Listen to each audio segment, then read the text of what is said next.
أعوذ بالله من الشيطان الرجيم بسم الله الرحمن الرحيم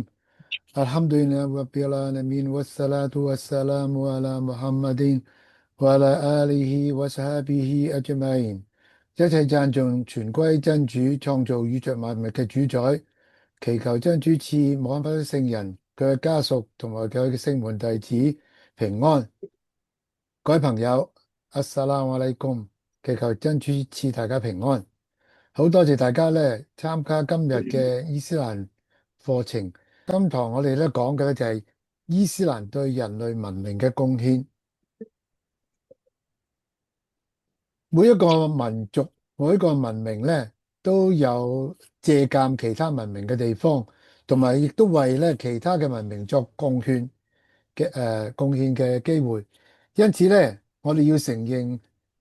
所有作出貢獻嘅民族同埋文化咧係非常重要嘅。穆斯林嘅貢獻咧，特別是喺中世紀伊斯蘭嘅黃金時代嘅貢獻咧，往往咧就係被人忽略或者咧未得到適當嘅認可嘅。咁咧就我哋今日咧就好希望咧趁呢一堂咧就介紹一下穆斯林作各個領域嘅貢獻嘅大致情況，同埋咧佢哋所取得嘅成就。我哋一位國學大師叫做季次林、季善林啦佢咧就係北京大學嘅終身教授，佢同咧香港嘅饒宗頤咧，可以話都係有俾人稱叫做南饒北季咁可想知道到咧，就係佢嗰個嘅學術嘅地位佢曾經咁樣講，佢就喺世界上咧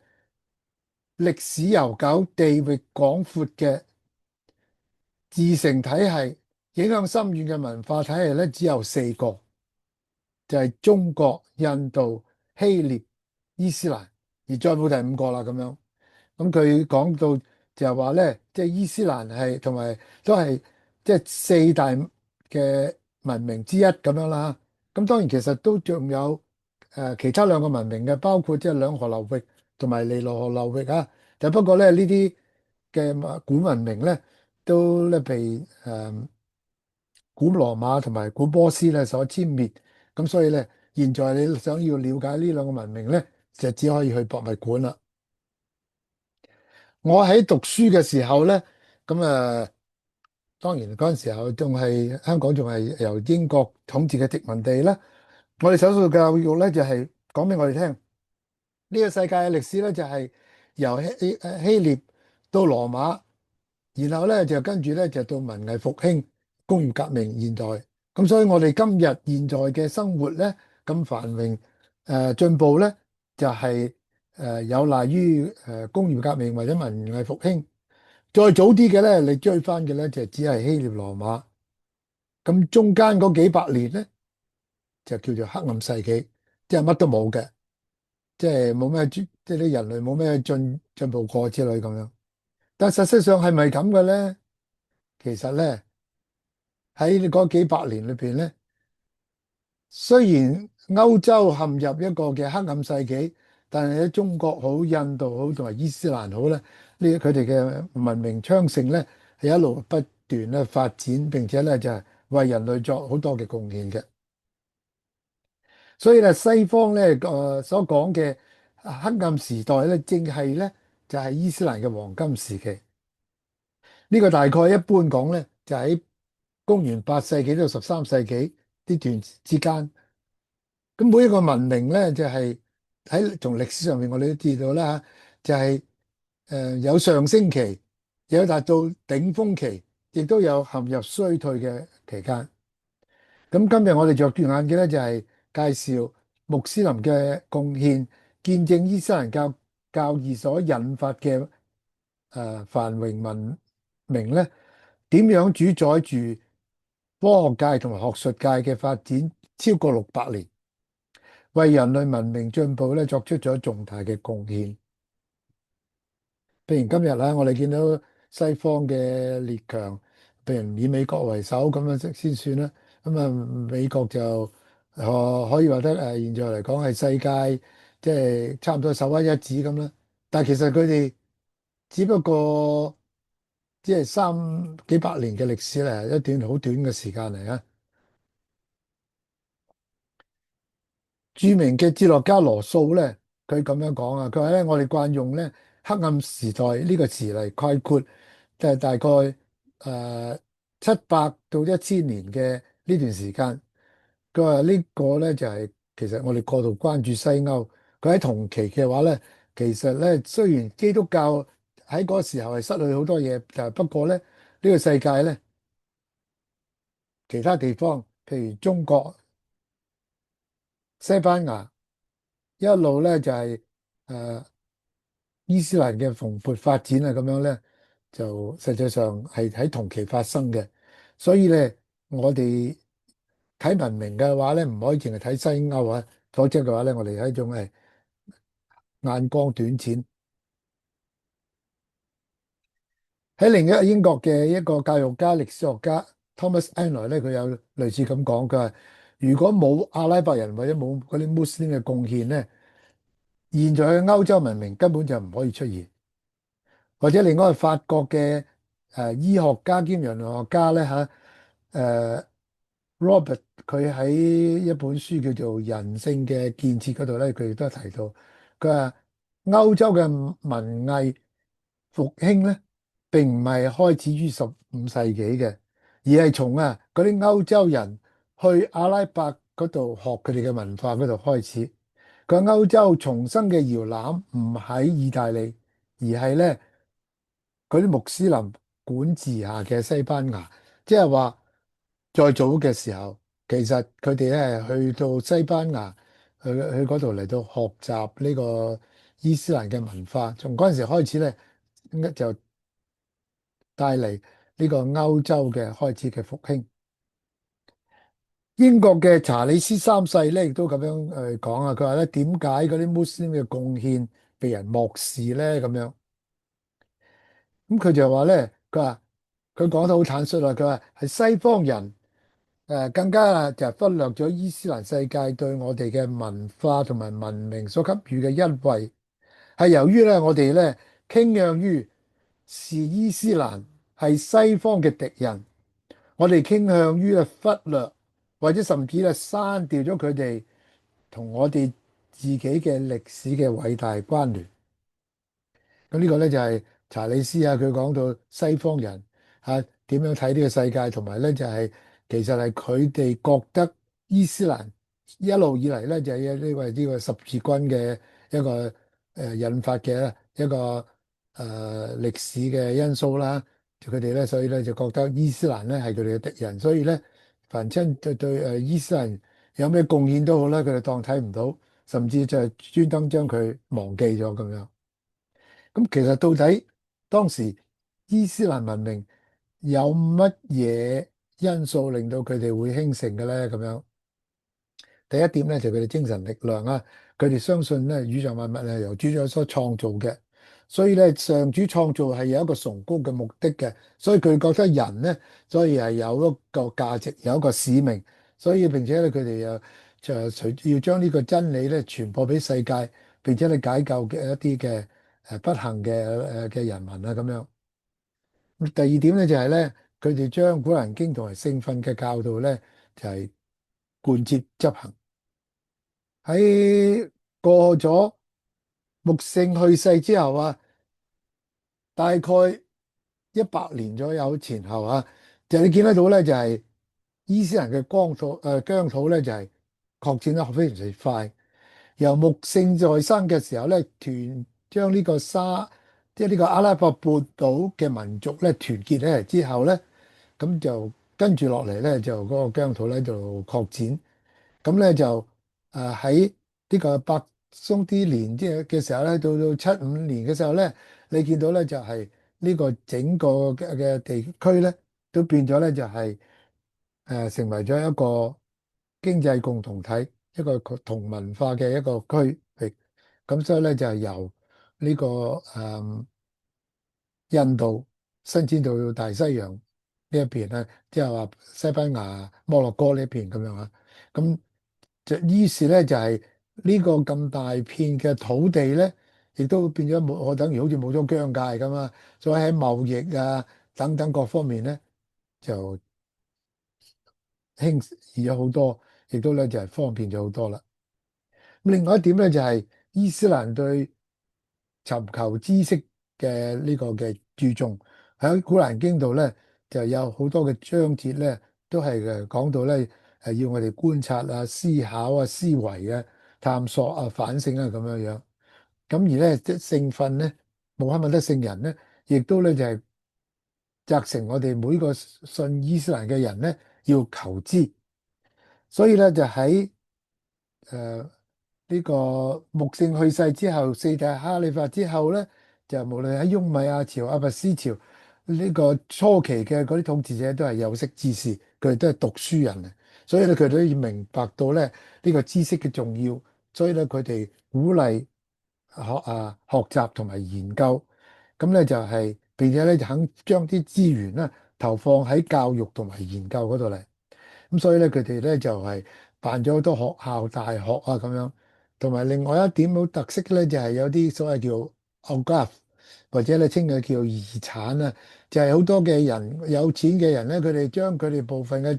財富，又或者佢哋去世之後，將佢哋嘅遺產嘅部分咧捐贈俾去呢個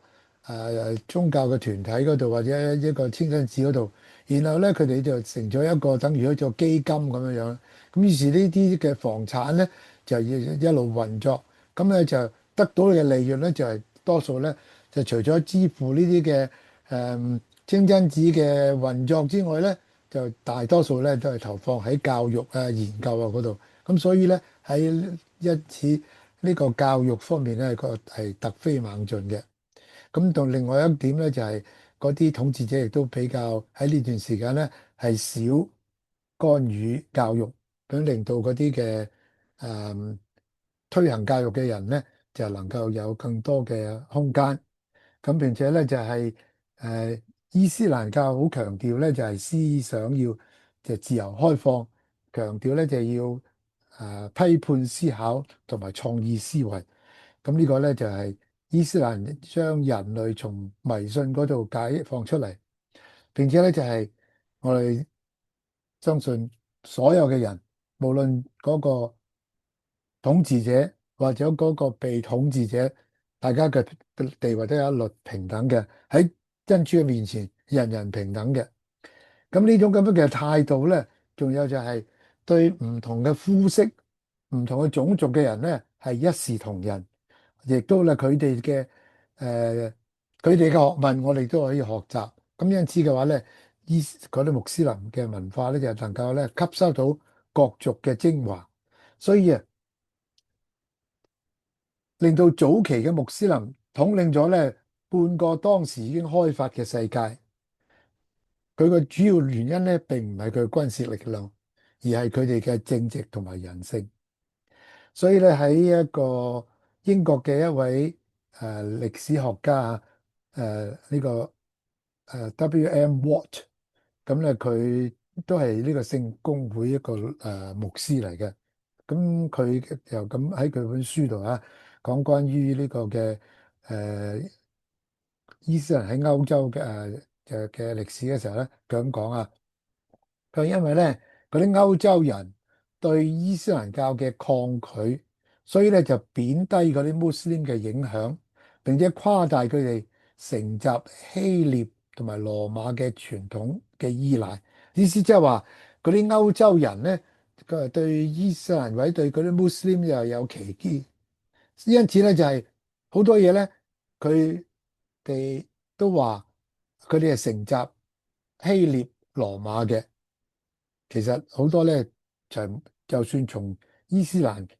或者穆斯林嗰度學到咧嘅嘢咧，佢都係話係從希臘羅馬嗰度嚟嘅咁樣。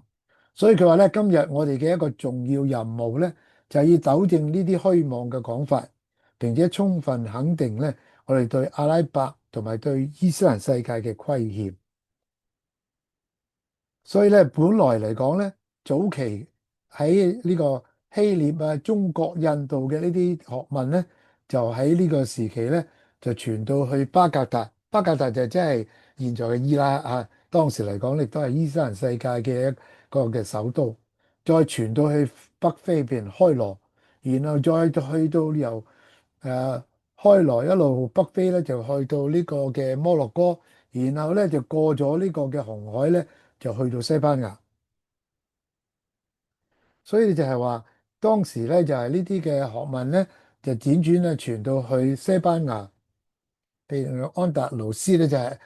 Andalusia 咧就係喺西班牙嗰度嚟啊。就好多嘅嗰啲 madrasa 嗰啲學習中心，咁嘅嗰啲學問咧就喺嗰度被整理、翻譯、完善、綜合同埋升華，並且咧就傳到去歐洲同埋西里島，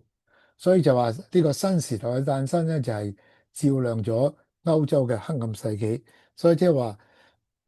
伊斯蘭嘅興起嘅文化嘅興盛咧，就於是咧就令到歐洲咧就從黑暗咧再走向光明嘅。咁我哋咧或者今日雖然咧就時間好有限啦，我哋試下咧整理即係伊斯蘭喺各領域度嘅一啲成就或者貢獻啦。咁喺7世紀嘅時候咧，就係伊斯蘭誕生，到咧就係7至12世紀咧，就可以有得係伊斯蘭嘅文明系統嘅漸漸形成發展，而至到咧就開始成熟啊。而一般嘅歷史學家咧就認為咧，呢個8至14世紀咧就係伊斯蘭文明嘅黃金時代。但係呢啲咁樣嘅講法咧就係比較主觀㗎，即係有一啲學者有唔同嘅睇法嘅，有啲話8至16世紀啊、8至15世紀啊都有嘅。咁咧就因為我哋再睇翻歷史嘅時候，咁你話佢邊個就係最黃金時代咧？呢個就即係比較主觀嚇。咁簡單嚟講咧，即係一路8世紀一度到16世紀咧，伊斯蘭嘅文明咧都一路係好昌盛同埋發展嘅。咁到17、18世紀先至開始咧係衰退，而19世紀嘅話咧，可以話得咧遭受到西方嘅文明嘅強力嘅挑戰咁樣。咁呢個咧就係、如果我哋用好簡單嘅嚟到睇翻呢過去呢幾百年咧，個伊斯蘭嗰個發展大致上就係咁樣樣嘅。咁誒。其實咧，伊斯蘭喺好多方面咧都有卓越嘅成就嘅。咁我哋咧就今日即管咧睇下啦嚇，就睇一個時間夠唔夠啦。我哋咧就大致上咧就分開8類嚟到咧去介紹嚇。首先咧就係教育同埋知識交流方面。咁咧就係頭先我哋講過啦嚇，即係伊斯蘭教咧就係好強調呢個嘅學習，咁所以咧就係對知識學習嘅熱誠咧，就係呢個好誒令到佢哋興起或者蓬勃發展嘅其中一個原因嚟啊。古人穆斯林咧就係重視學習同埋傳播知識。咁所以咧就係亦都當時咧就係從中國嗰度咧就係學得到造紙業，咁啊大量改善呢個造紙，咁咧令到咧個書籍變得比較便宜同埋普及，咁亦都咧就發展圖書館啊同埋高等教育啊咁樣樣，咁亦都咧就設立智慧宮，延攬好多嘅人才，無論咧佢哋係阿拉伯人或者係其他國籍嘅人，無論佢信伊斯蘭教或者係其他嘅宗教，咁啊從希臘啊、波斯啊、印度啊、中國啊等等啊嘅典籍咧，就進行將嗰啲有用嘅典籍咧，將佢翻譯成阿拉伯文，咁並且設立咗好多嘅高等學府啊咁樣，並且咧就係容許各地嘅人咧嚟到去學習。咁譬如咧就首先咧呢個造紙業從呢個中國嗰度學到翻嚟之後咧，就喺阿拉伯人咧就將佢改良，咁並且咧就係大力咁樣嚟到推廣，所以咧就好多嘅造紙廠咧就嘅出現，咁咧就係無論由西班牙，然後咧就傳到去呢個誒各個重鎮啊，各個地方，咁而輾轉咧去傳到去西班牙，再由西班牙咧傳到去歐洲，咁所以咧造紙嘅呢種技術咧，就係都係嗰啲穆斯林咧將佢由西班牙傳去歐洲嘅。咁由於呢啲嘅造紙業發達之後咧，咁啲書本咧就冇咁貴。咁初初嘅時候咧，就係用嗰啲羊皮紙，你知道啦，劏一隻羊，你又有幾多塊皮咧，咁俾落去可以愛嚟寫字啦，係嘛？咁就要，所以咧就係好，如果用羊皮紙好昂貴，咁所以咧就係有咗造紙業之後咧，所以咧就係呢個書本咧嗰個價格咧就係便宜咗。咁嗰陣時仲未有印刷術嘅嚇，都係用手抄嘅啫。咁但係無論點都好啦，呢個咧促進咗呢個知識嘅傳播。咁咧喺摩洛哥啊，即係北非嘅一個城市叫做菲斯啊 Fes 就係咧世界第一所大學嘅立腳地嚟。唔講你唔知喎，全世界嘅第一所大學咧係一位女士叫做 Fatima，佢捐獻出嚟。佢咧就係、本來咧就係起一個清真寺同埋一個 madrasa 一個學習中心嘅，然後呢個學習中心咧一路發展成為咧呢個一流嘅大學，並且咧就係啲科目咧從古蘭經同埋宗教學開始咧，就一路嚟增加咗其他嘅法律啊、文法啊、醫學啊等等咁樣，咁咧就變成咗一個即係全面嘅教育。咁咧嗰個由於嘅高質素嘅教育咧，吸引咗世界各地嘅學生嚟到求學。咁就係包括呢個嘅教宗思維二世，以及咧就係一陣間我哋會講到嘅一個社會嘅奠基人啊，Imam Khaltoum，或者咧就係一個地理學家Muhammad Idris，都係呢度嘅畢業生嚟。咁呢個嘅思維二世呢個教宗咧，就喺度學完之後，畢咗業之後咧，後來佢做咗教宗，並且佢亦都將咧阿拉伯數目字咧，就由阿拉伯呢個世界咧，就帶到去歐洲。所以今日我哋用普通嘅阿拉伯數目字咧，其實就係經過阿拉伯介紹到去歐洲嘅。咁所以咧就係呢一座第一座嘅世界嘅大學咧，就係佢嘅宗教同埋世俗研究結合嘅模式咧，就影響咗後來咧歐洲嘅大學嘅。第二所大學喺邊度咧？就係埃及嘅阿斯克大學。咁咧就呢個咧呢兩所咧都係比世界其他各地嘅大學咧再早嘅。咁佢咧就樹立咗一個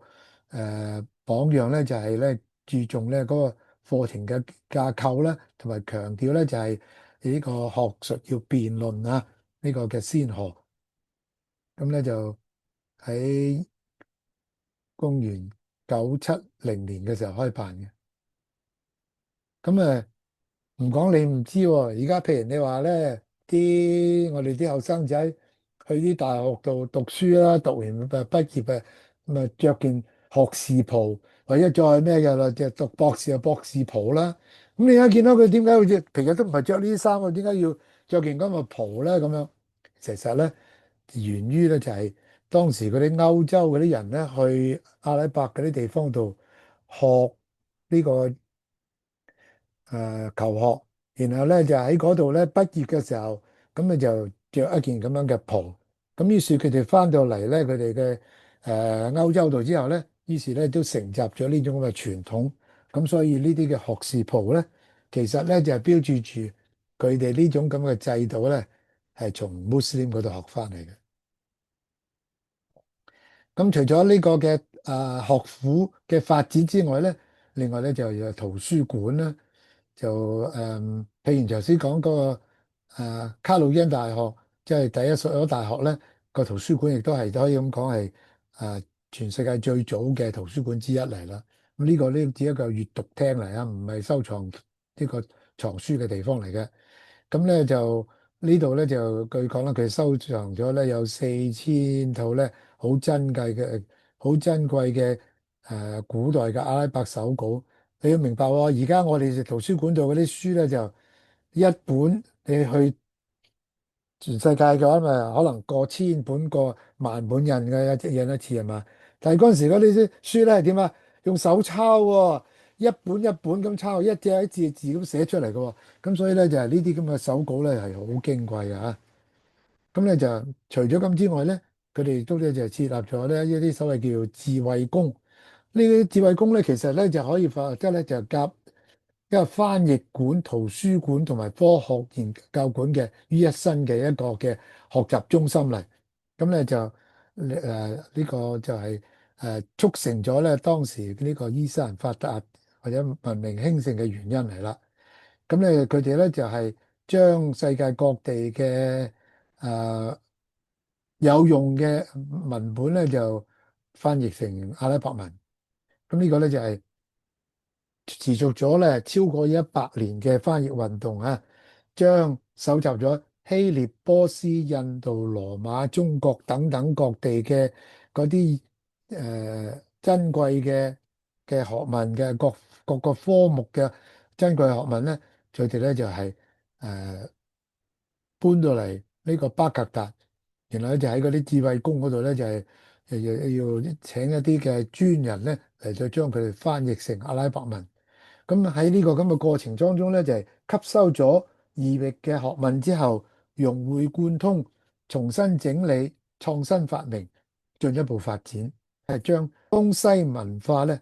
融為一爐，締造出輝煌燦爛嘅伊斯蘭文明。呢個伊斯蘭黃金時期咧嘅特徵就係文化豐富啊，係唔同各種各色嘅人種嘅背景嘅人咧，佢哋咧都即係可以嚟將佢哋嘅知識嚟分享交流啊咁樣樣。除咗呢個嘅學術嘅交流之外咧，另外咧仲有就係貿易路線嘅擴展。咁啊，啲一啲譬如絲綢之路啊咁樣嘅貿易路線咧。促進咗貿易之外咧，亦都促進咗思想嘅流動，啲知識嘅交流啦。咁喺呢度睇到啦，當時嚟講咧，就係由中東，譬如阿拉伯啦，遠到呢個嘅西邊嘅西班牙半島啦，一路過嚟咧就去到中國，譬如中國尤其是中國嘅長安啊，可以話得係呢個絲綢之路嘅其中一個起點啊！你香港咁就係咧，下邊咧亦都有咧，就海上絲綢之路呢啲咧都係既係運貨，亦都係將啲知識咧由呢啲嘅渠道咧嚟到即係流通噶啦。咁所以咧就係知識流動啦嚇。8世紀到10世紀嘅時候咧，就喺巴格達咧就將大量嘅頭先嘅講嘅外文咧，包括希臘文啊、敍利亞文、波斯文、梵文，甚至中文嘅典籍咧，就翻譯成阿拉伯文啦。但係到12世紀之後咧，西班牙嘅托萊多咧，因為嗰陣時係穆斯林統治嘅話，咁樣就成為咗咧就科學知識大量轉移嘅焦點。來自德國咧、意大利咧、英國啊、英格蘭同埋其他地方嘅嗰啲翻譯家咧，就湧入去西班牙，將穆斯林文明嘅阿拉伯文嘅手稿咧，就翻譯翻為阿拉丁文喎。即係話啊，幾百年前就由呢啲外文翻做阿拉伯文啦。當佢哋研究一路發揚光大之後咧，呢啲新嘅知識咧，於是咧佢哋咧，因為嗰陣時候歐洲一路嗰幾百年都嘅進展好慢啊嘛，所以咧佢哋咧就學咗呢啲新嘅知識之後咧，就翻譯翻成呢個嘅拉丁文。然後咧就帶去歐洲嗰度，咁所以咧呢啲嘅翻譯咧就對中世紀歐洲嘅科學活動同埋哲學嘅思想咧產生極大嘅影響，甚至咧就以前嘅呢個古代嘅一啲希臘文誒等嘅知識或者嘅古本咧佢哋已經就喺歐洲度咧已經失傳咗，絕晒版嘅。咁而調轉頭咧就係喺呢個嘅穆斯林世界嗰度咧，就因為有譯咗做阿拉伯文啊嘛，咁所以咧嗰啲嘅本咧就由再由阿拉伯文譯翻做希臘文或者拉丁文啊咁樣樣啦。咁而到咧就係歐洲亦都仿效咧興辦大學，所以你見到佢哋興辦大學咧都係11世紀嘅。頭先你見唔見到？就算第二呢個阿茲哈大學都係970年就開校啦嘛。咁呢度咧就已經嘅隔咗咧就係差唔多成100年啦，係嘛？好啦，你嚟睇下喎。呢度呢啲咧就係呢望落就冚唪唥英文字啦，但係原來呢啲最大嘅嗰啲英文字咧就係用得最多嘅字啦，譬如 coffee 啊、magazine 啊、chemistry、algebra、sugar 呢啲字係咪？但係呢啲字冚唪唥都係咩啊？個來源都係從阿拉伯文得翻嚟嘅喎，即係佢哋字根啊來自咁其他啲細嗰啲唔好講啦，mattress 啊、mask 嚇戴口罩啊，個 mask 都係阿拉伯文嚟嘅喎嚇。alcohol 啊、candy 啊、average 啊、cotton 啊、siphon 啊呢啲冚唪唥都係即係佢哋個來源都係阿拉伯文嚟嘅喎，所以咧，譬如舉個例下，你望落去 alcohol 啊、syrup 啊、algebra、giraffe、coffee 等等嚇，呢個 sugar、cotton 啊等等嚇，咁你見到咧就係唔單止係英文喎，其他嘅意大利文、德文、法文都有嘅喎。點解會係咁嘅咧？從喺度呢個咧，你睇得到就即係話佢哋啊，譬如換句話講，英國人學習啊呢啲咩叫做棉花咧，佢哋梗係從嗰阿拉伯人或者講阿拉伯話嘅人學。哦，呢啲叫做 cotton 咁樣咁個叫做 cotton 咁樣啊。咁所以咧，其實而家我哋要研究嘅話咧，原來咧你喺英語度咧有900多個詞彙咧。佢哋嘅字根係來自阿拉伯文嘅，西班牙就更加犀利啦，4000，葡萄牙1000，土耳其嘅個字根咧來自阿拉伯語就更多啦。從呢度你可以睇得到，即係話當時阿拉伯人或者講阿拉伯語嘅民族對世界嘅民族嘅學問嘅研究有幾大嘅影響力嚇，即係話當時嗰啲人其實要學習都係靠用阿拉伯作為一個工具語言，正如好似現在啊英語比較普遍，就好多地方用英語嚟到學習一樣咁樣樣。因為時間關係，我哋即係好即係好草率咁樣就即係作點蜻蜓點水咁樣介紹啊。咁咧就誒到科學同埋數學啦。咁喺呢方面咧，其實就嗰個嘅貢獻仲多嚇。咁就譬如你天文學咁啊喺智慧宮裏邊咧就興建世界第一座嘅天文台嚟嘅。咁呢個圖係咩東西嚟嘅咧？咁樣原來就係1995年哈勃望遠鏡咧拍翻嚟嘅影像嚟嘅。咁咧就右邊呢個圈裏邊嘅咧，就喺北半球。我哋如果個天氣係晴朗嘅，天空望擔高頭望水咧，影咗就見到呢啲嘢嘅。不過而家喺香港就難啦，由於呢個污染啦，同埋光嘅污染同埋空氣嘅啲塵埃啊嗰啲嘅污染啦嚇，所以令到我哋咧就算喺夜晚黑咧，就都好難會睇得到咁多星星嚇。咁咧就如果你係喺一啲嘅污染少嘅地方，譬如話喺或者喺沙漠啊之類咁咧，可能就會睇得多啲啦。咁或者我哋拉近啲佢嚟睇下啦嚇。咁啊呢啲係咩東東嚟咧？咁樣你見到咧就係有啲大嘅字咧，好多咧都係原來咧。係啲佢嘅字根咧，都係阿拉伯文嚟嘅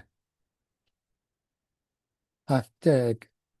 佢嗰個英文，即係你睇落以為英文嚟咧，原來唔係嘅。佢哋咧都係從阿拉伯文度即係翻譯過嚟嘅。咁所以即係換話講咧，以前呢啲名咧，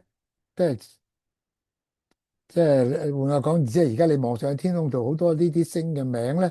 起碼而家嗰啲專家講咧就係有200。如果我哋最明亮嗰啲星啊，即係用肉眼都見得到嗰啲星咧，有210粒咧，佢個名咧都係來源自阿拉伯文。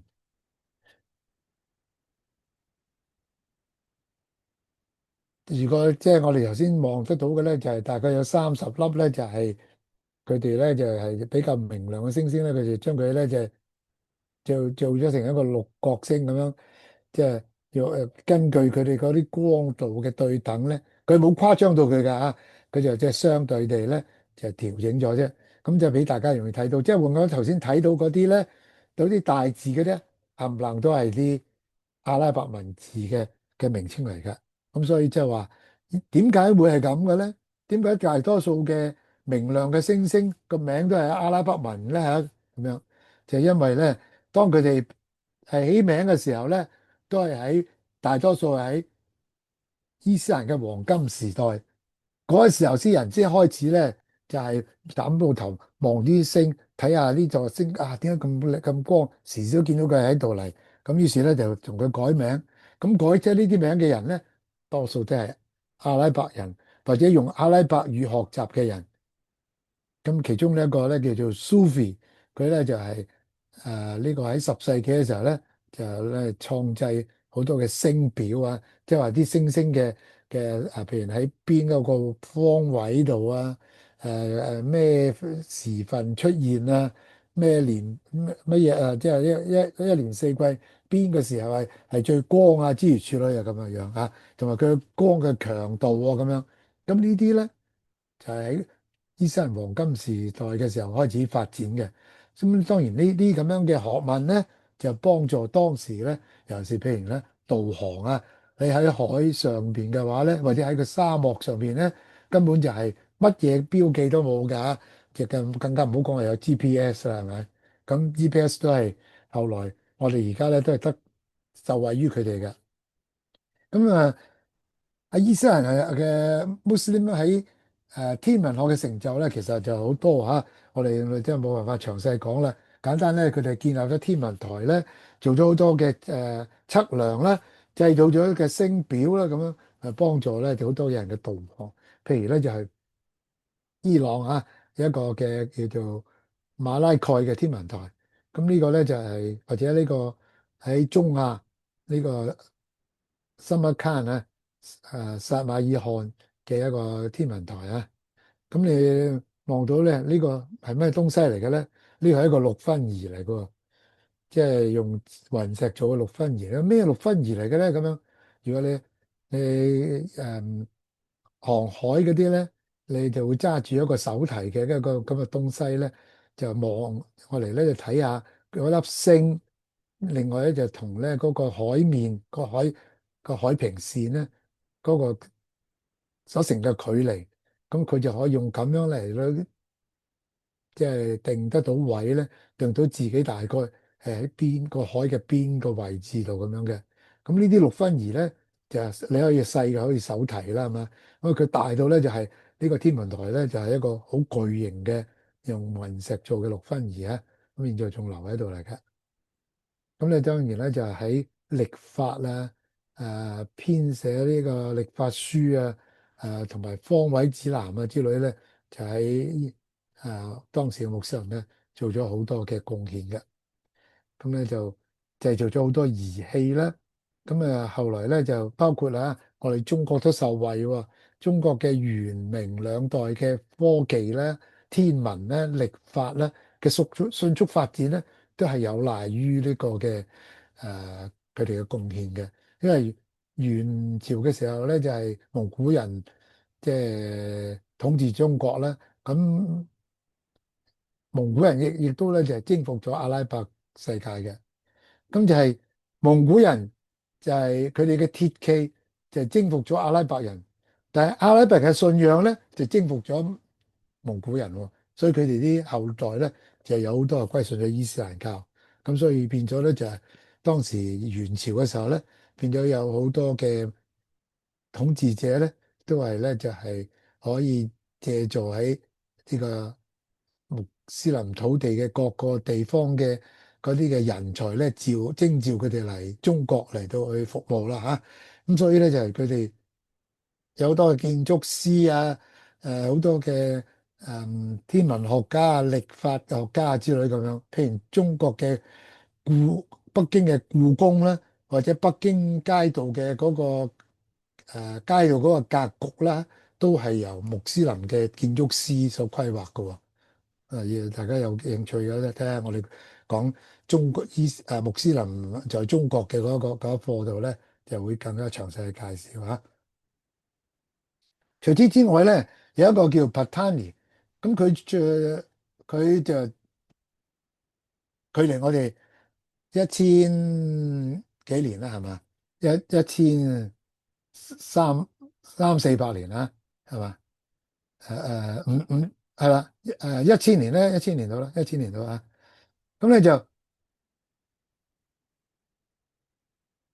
佢咧就係計算到呢個陽曆幾多咧？佢係計算到365日5時46分24秒，同我哋嘅而家計算到嘅誤差咗2分幾，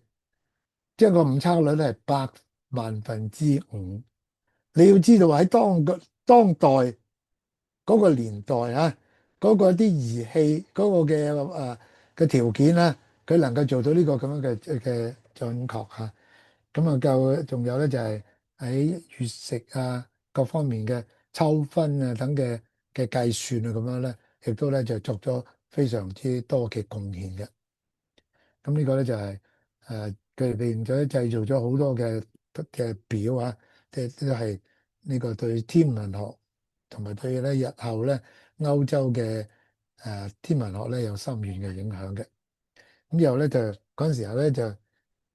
改良咗呢個嘅所謂叫做星盤啦。咁呢個星盤咧，其實就等於咧即係一個手提電腦咁樣一樣嘅喎。所以咧可以咧計算咧呢個嘅太陽或者日出日入嘅時間啦，計歷日曆啊等等嘅喎。咁所以咧就係呢個當時嚟講啊，唔單止係啲嗰啲製造師啊，有一個非常出色嘅女嘅呢個星盤嘅製造師喎。咁咧就係喺當時咧就係受到咧好大嘅歡迎咁樣樣嘅。咁除咗咁之外咧，物理學上亦都有咧好多嘅貢獻啦，尤其是喺光學方面咧，就係有一個叫做葉面 Python 啊。咁咧或者有通常咧亦我哋亦叫做海塞姆啦。咁佢咧就係尤其是喺光學咧，就係作出咗好多嘅貢獻嘅。舉個例咧，以前嗰啲嘅希臘嘅人咧，古希臘嘅人咧，就認為我哋點睇到嘢嘅咧，就係咁啦，就係我哋隻眼射一啲光落去嗰棵樹度，然後嗰棵樹咧就反射啲光嚟到我哋嘅眼度，咁我哋眼收到呢啲反射嘅光咧，就見到嗰棵樹嘅影啦咁樣樣。咁但係海塞姆咧就用另外一個嘅諗法，就佢就話發覺唔係咁嘅，就係譬如太陽有光，就佢真係發光，嗰啲光咧就射落去棵樹度，咁嗰棵樹咧就反射好多嘅光，咁啊其中一部分嘅光咧就嚟到我哋嘅眼度，咁我哋嘅眼球咧就見得到呢一棵樹嘅影像，咁所以我哋就睇到呢棵樹啦。咁所以換句話講，嗰啲光真正發嘅光咧係來自個太陽。我哋隻眼並唔係發光體，個太陽係發光體，而嗰棵樹咧只係反射太陽嘅光啫。咁呢個就係我哋嘅今日知道嘅真相嚟。所以我講咧係海塞姆令到我哋知道呢個真相嘅。咁除咗咁之外咧，佢亦都發明咗咧呢個針孔照相機。換句話講，今日我哋嘅即係影相啊咁嘅話咧，都係拜佢所賜嘅。咁佢所寫嘅一本書咧，關於光學呢本書咧，喺1027年呢個講述包括埋咧呢個嘅我哋嘅眼球點睇得到個光啊，個眼球嘅結構啊等等咁樣。佢亦都用咧就係首先用科學研究嘅方法嚟到研究學問，所以咧就係被譽為咧係科學研究法嘅始創者。咁所以咧，海塞姆可以話得係第一位科學家，因為咧，我哋而家譬如你喺其實小學我哋都已經教啲小朋友啦，咁就中學咧就講話科學研究法。咩叫科學研究法咧？就首先又要靠觀察，然後咧就作一啲假設，諗下點解，然後咧就用一啲嘅實驗嚟到證實到底我哋呢個諗法啱唔啱，唔啱啊再諗過。咁就啱啦，咁然後咧，我哋先至咧，哦呢個諗法就成為咗一個理論，咁呢個就係我哋嘅所謂嘅科學研究法啦。咁咧就海塞姆係第一個，即係所以比西方人所講嘅話培根係第一個科學家咧，佢係早咗佢咧就係誒即係成500年啦嚇。咁佢咧亦都係咧就係中世紀最偉大嘅物理學家。咁喺呢個紐約時報都係曾經咧就係咁樣講到啊，就話咧海塞姆咧係佢嘅首創嘅科學研究法咧，係被選為過去1000年最具影響力嘅理念。1000年喎，所有嘅嗰啲人嘅諗法嘅提出嘅創新發明，科學研究法係最偉大嘅。而咧佢嘅著作咧，佢嘅光學嘅研究，佢嘅書本咧，亦都做拉丁文，所以之後咧，歐洲嘅加利利奧同埋咧牛頓咧，其實都睇過佢著作。換我講，即係話呢啲科學家咧，嗰個嘅佢嘅研究嘅，亦都得益於海塞姆。咁咧就係海塞姆被認咗咧，就係現代光學嘅基礎奠定啊。咁啊，其實有好多啊，冇時間講啦。大家有興趣可以再了解。咁喺化學方面咧，亦都咧做咗好多嘅貢獻嘅。譬如咧，就係喺實驗室度好多嘅儀器咧，都係當時嗰啲穆斯林咧就係發明嘅，或者開創嘅。咁咧佢哋包括咧就係好純熟咁運用呢個蒸餾啦、過濾啦、溶解啦、結晶啦、升華等等咁樣。咁亦都咧就係提煉咗，首先提煉呢個酒精啊、梳打啊、硫酸、硝酸、鹽酸、硝酸銀同埋氧化汞等等。咁你譬如而家咧，我哋講話梳打、soda、alcohol、酒精呢啲字咧，都係阿拉伯文嚟嘅喎。咁咧就有一個嘅好出名嘅一個嘅人物叫做 Jabir ibn Hayyan，或者通常我哋嘅亦佢叫做賈比爾本哈揚啊，或者就咁簡單叫做本哈揚。本嘅邊即係話新岳，即係某某嘅兒子，即係其實哈揚就係佢爸爸嘅名啊。咁啊，賈比爾係佢自己嘅名嚟嘅。咁呢個本哈揚咧，就佢精於咧就唔單止係化學話，冶金、藥劑、物理、天文、哲學都，佢唔係識啫喎，佢係有研究，係有著作嘅喎。佢被稱為咧係現代化學之父。佢寫咗咧超過500份嘅論文，個主要咧就係大部分咧就係化學嘅。直到15世紀咧，呢啲嘅文章咧翻譯咗做拉丁文之後咧，就係成為一啲大學嘅教材啊咁樣。咁咧就係佢最早嘅論述咧就係化合啦同埋分解，就改進咗呢個蒸餾、升華、溶解同埋呢個晶體化呢啲方法啊咁樣樣，係好出色嘅科學家啊。咁佢咧，我哋譬如你入去實驗室度啦，啲中學咁樣嚇，有啲所謂叫做誒 beaker 燒杯啊、test tube 啊嗰啲試管啊之類咁咧，好多呢啲咁樣嘅儀器咧，其實都係源於佢嘅喎。所以經過咗1000多年咧，嗰個樣啊個改變好少喎，即係有啲可能當然佢啲用料啊即係改良咗啦嚇。咁但係咧，你見到佢咧就係佢係一個人發明咗20多款嘅實驗室儀器喎。佢發現咗硝酸、硫酸同埋鹽酸，同埋咧發現咗3種嘅元素啊，鋅、鈦、鉑咁你話咧一個人啊，佢即係唔使瞓覺啊，淨係化學咧，佢都有咁多嘅貢獻係嘛？咁我哋其實仲有好多化學家嘅，不過時間關係，大家有興趣再追啦，再尋下。咁喺數學方面咧，個嘅喺代數三角幾何啊，誒、都佢哋嘅貢獻好多，同埋咧就係、我哋嘅印度阿拉伯數目字咧，都係咧由佢哋嘅呢個嘅推廣嘅。咁咧就係我哋嘅所謂運算法啊之類演算法啊咁樣，或者咧就係二次方程啊等咧，一陣間我哋會介紹啊。有一個叫花拉子物啦 Al-Khwarizmi，咁佢咧就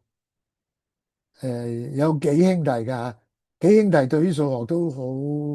都好犀利嘅。咁咧就佢咧就將一啲零散於各個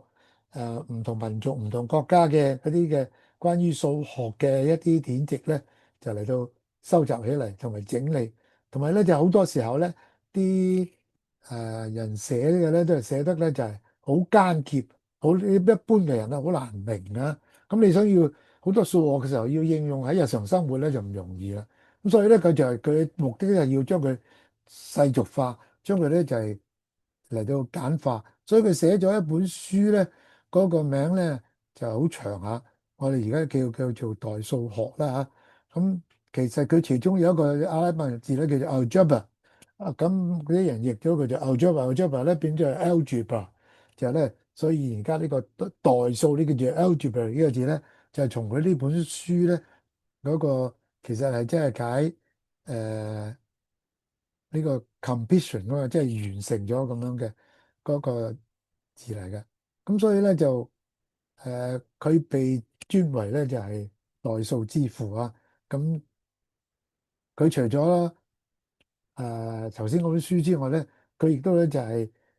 有將咧點樣去計數咧要簡單。咁所以佢就研究咗咧，就係發覺印度人咧用嗰啲嘅數目字咧，佢覺得係最咧方便，比較佢譬如羅馬用嘅嗰啲嘅 X 啊、L 啊嗰啲咁嘅話咧，就更加即係好難嚟去運算嘅。咁所以咧佢就將呢個印度嘅嗰種模式咧，就嚟到去系統化，將佢咧就係變成咗就係十進制呢個。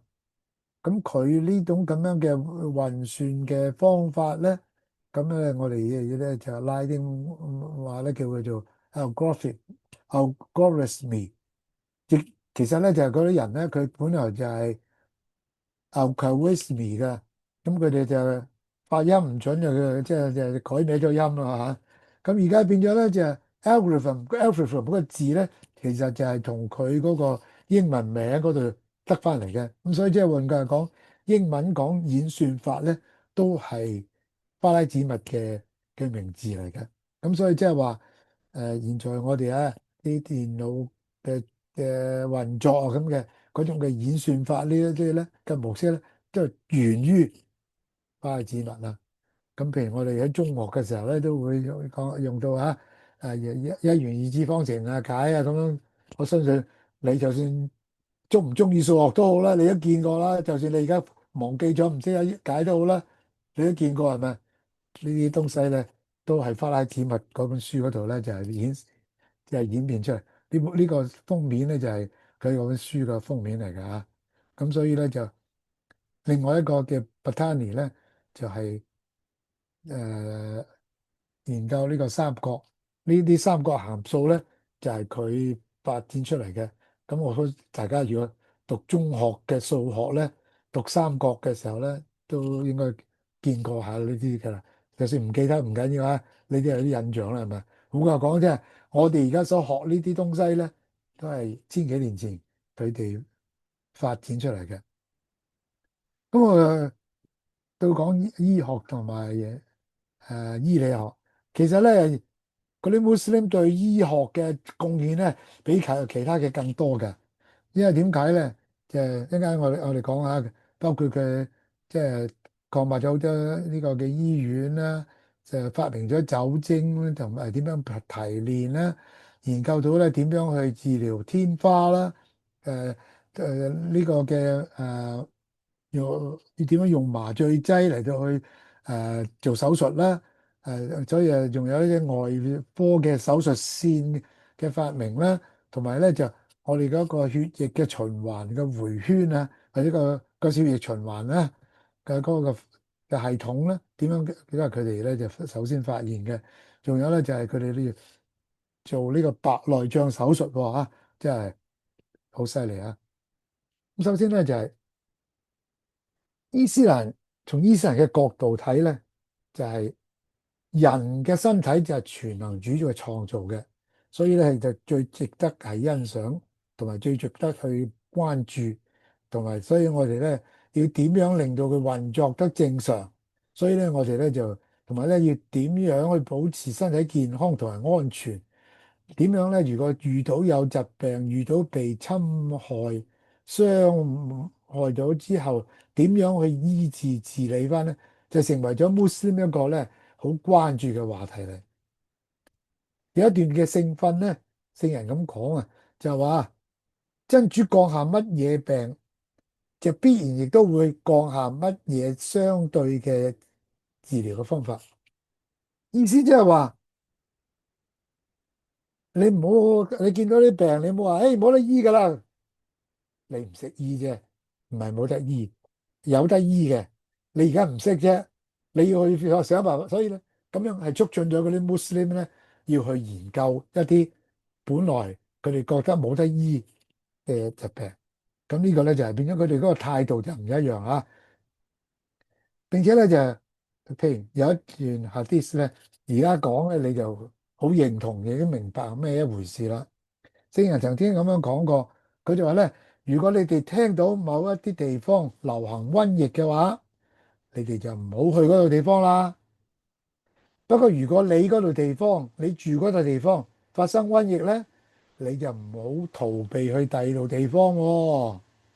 唔好諗住我走佬喎。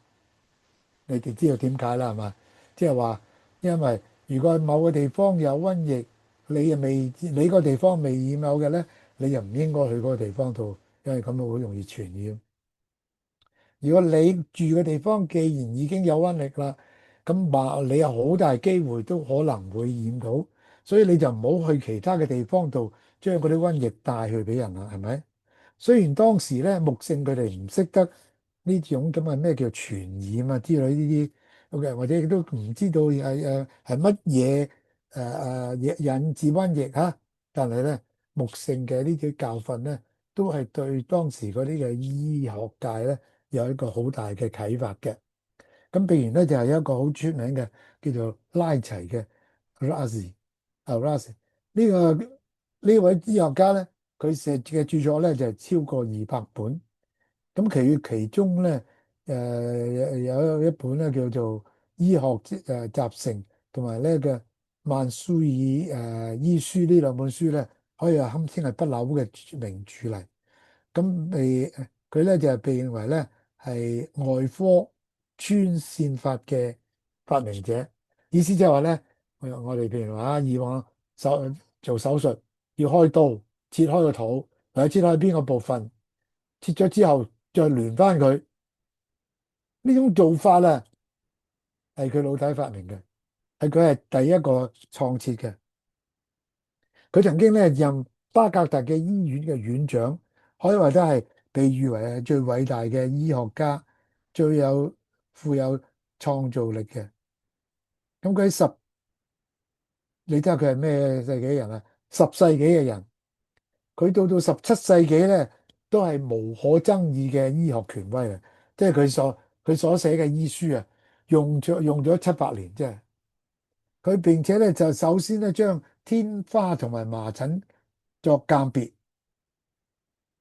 佢嘅論述咧就係準確同埋咧就係有創建，對於傳染病嘅研究咧就係可以話係最早嘅文獻嚟。咁所以佢如果寫過一本書咧，係專介紹咧點樣醫兒童嘅常見嘅疾病嘅。咁所以咧就被譽為係兒科之父。咁啊，頭先另外咧仲有咧就係一位嘅醫學家叫做伊本西納或者伊本伊便斯啦。佢咧就亦都係一個通才啦嚇。咁佢所寫嘅啲別醫書咧，啲別嘅意思其實係解醫藥咁解啊。咁咧就可以咧係一本好似醫學百科全書咁嘅。咁咧就譯咗做拉丁文之後咧，就佢哋奉為醫典啊，就係500年一路咧都係喺嗰啲醫學嘅學院嗰度咧作為課本嚟到教授嘅。咁就係佢一個人嘅研究嘅成果嚟嘅喎。佢將佢嘅醫學研究嘅心得寫成一套嘅百科全書啊，同頭先嗰個拉齊一樣啊，即係都好似成套百科全書嘅。你睇下佢講嘅就你就知啦。當時嚟講咧，葉念先嗱咧就係懷疑有啲病咧係由於一啲佢哋肉眼見唔到嘅東西傳播嘅。咁所以咧，為咗阻止呢啲病傳播去其他人咧，所以佢哋發明咗個方法，就係將嗰啲患者隔離40日。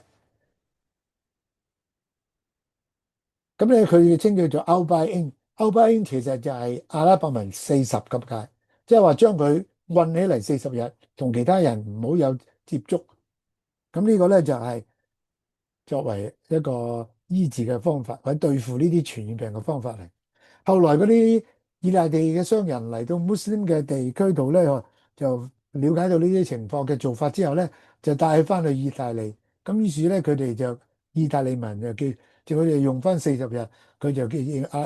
大利人叫做 quarantine。所以而家英文咧就話隔離嗰個叫 quarantine。大家一定唔會陌生啦，而家呢個隔離，但係咧呢個字嘅本身就來自呢個意大利文，而呢個做法咧就來自 Ibn Sina 嘅。咁所以你話佢嘅佢嘅創建用到我哋現在呢一代，我哋仲可以用得着。咁佢被譽為咧係醫學之父同埋臨床醫理學之父嚇。咁另外呢一個咧就叫做 Savari 咧就係佢寫嘅書咧就係外科啊。佢咧就寫咗一個叫做醫學百科，就30冊嘅，有3冊咧專講外科嘅手術點樣做，並且咧佢又發明咗好多嘅誒嗰啲嘅手術嘅儀器用嘅儀器啊。咁佢呢3冊咧教埋你點樣用，同埋對付乜嘢病就用呢啲咁樣嘅儀器。你望下個樣，仲有我哋今日現在嗰啲科學嘢咧，仲有佢嘅影子啊。咁佢嘅呢個醫學百科咧，就直到咧就係誒1700年代咧，仲係呢個嘅醫學界嘅一啲嘅參考書嚟嚇。咁所以話得咧，佢被譽為係歐洲，佢認為佢係最傑出嘅外科醫生嚇。咁喺醫院方面咧，見到以前嘅人咧，其實係冇咩即係醫院呢個概念嘅，即係所謂醫院咧，其實係叫做康復處啊，或者叫睡廟啊、收容所啊之類咁樣咧。其實只係將啲病嘅人將佢隔離開嚟，唔好俾佢染到其他人，唔好影響其他人咁解嘅啫。就冇乜醫理嘅設施啊，或者之類嘅。咁咧就直到咧，當伊斯蘭興起之後咧，就早期嘅時候咧，就開始喺啲醫院嗰度咧就照顧呢啲病人，並且咧開始咧就係慢慢地咧就係變成一種嘅誒教學。教啲醫生、教啲護士嘅一啲個場所。咁咧就係好多嘅伊斯蘭嘅重鎮咧都有醫院嘅設立。當時嚟講咧，距離我哋1000年前，但係呢啲醫院咧就係公立醫院嚟嘅，免費治病，就分開男女性獨立嘅房間，就入去咧就要着一啲制服嘅，即係話個醫院要俾啲衫你着嘅。咁誒有內科、骨科、眼科、精神科咁樣嘅。咁嗰啲醫生咧就輪班當值，亦都有護士啊、有助理啊咁樣嘅。咁呢個咧就係佢哋咧就喺呢啲醫院度咧，唔單止係醫病啊，亦都係訓練醫生嘅地方嚟。咁嗰啲醫生咧要執業嘅話咧，就要除咗受訓之外咧，就要考試嘅。咁呢個咧就係、誒、有年咧就係佢哋要起個新醫院咧，嗰、個頭先講個拉齊咧，就作為一個院長啦嚇，咁佢要揾咩地方咧？咁佢周圍佢咧就掛一啲鮮肉，你喺唔同嘅地區嗰度嚟。你大家點解同起呢個醫院有關咧？原來佢哋揾一個地方，佢見到嗰啲肉腐爛得最遲嘅個地區，即係換句講，其實即係嗰度嗰個嘅呢個感染最低嘅地方咧，都係當時佢冇儀器啦嚇咁樣，但係咧拉齊已經有呢個咁嘅觀念。咁又喺農業同埋水利方面嚟講咧，亦都咧就值得提嘅。譬如呢，一啲叫做坎兒井嘅系統啊，就係咧喺尤其喺沙漠地區嘅話，乾旱嘅地方咧係特別重要嘅。咁咧就係點樣咧？誒喺一啲嘅地方度咧就係乾旱咧，咁佢哋咧就係喺一啲比較高嘅地方度就掘個井，掘落個地底度。揾到有水源啦，遇到有水源啦，個水源就喺個地底嚟啦，真係咁佢咧就打橫咁樣就掘過嚟，打橫咁掘過嚟之後，就上邊咧就再有一啲嘅誒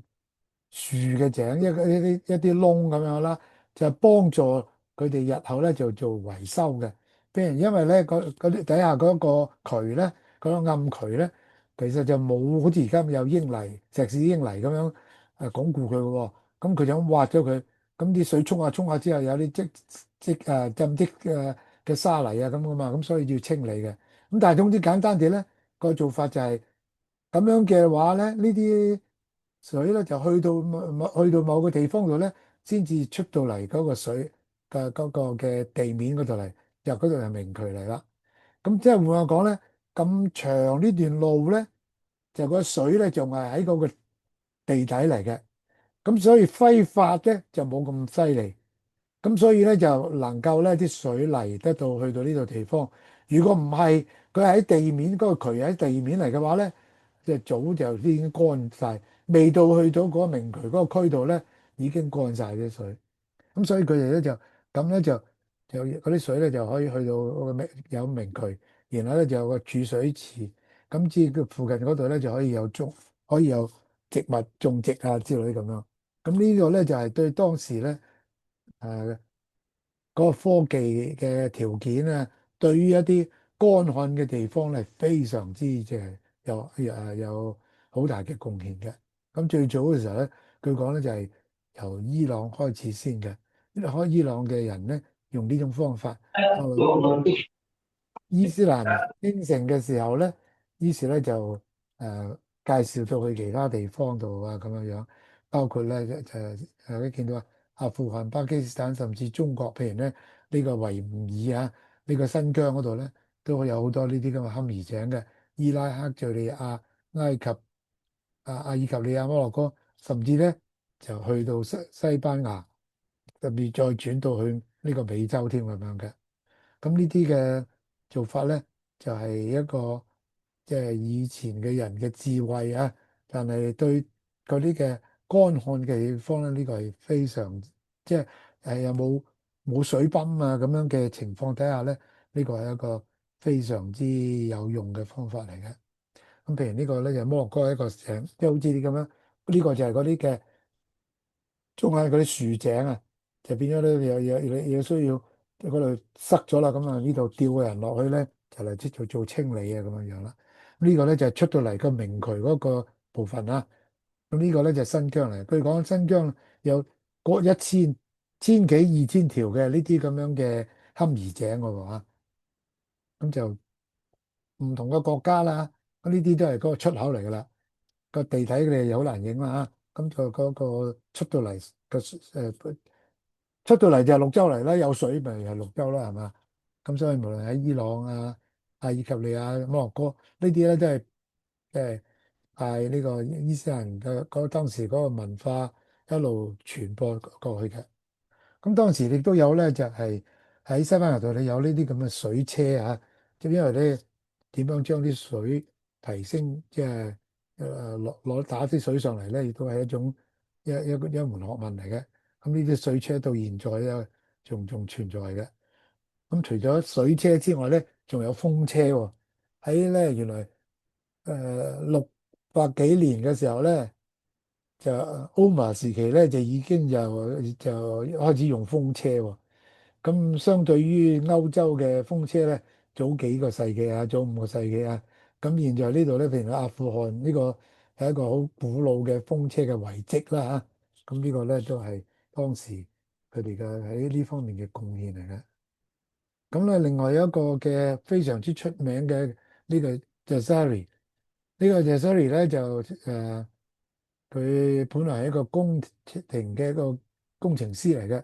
咁佢非常之出色，佢咧就作咗好多嘅研究，好多嘅發明。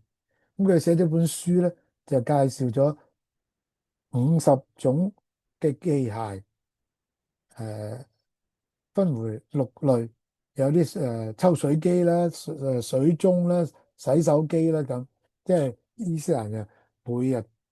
我哋都要洗護膚洗小淨噶嘛。咁佢咧專係為個皇帝咧做一個嘅自動嘅洗小淨嘅機喎嚇。其實等於好似一個 robot 咁，一個機械人咁樣嘅。咁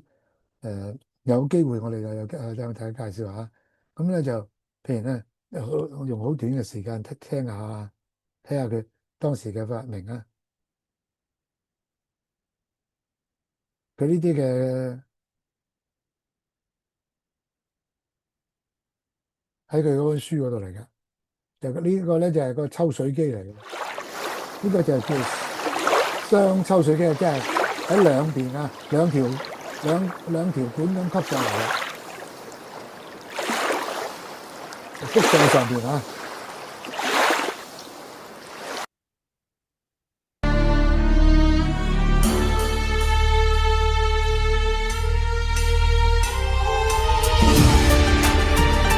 呢兩隻馬咧就拉有個車咁嘅，就將佢啲水咧就送嚟。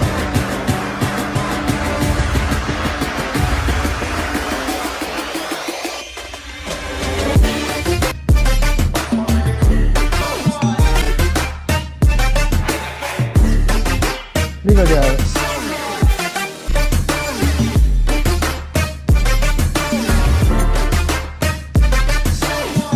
呢個除咗動物之外咧，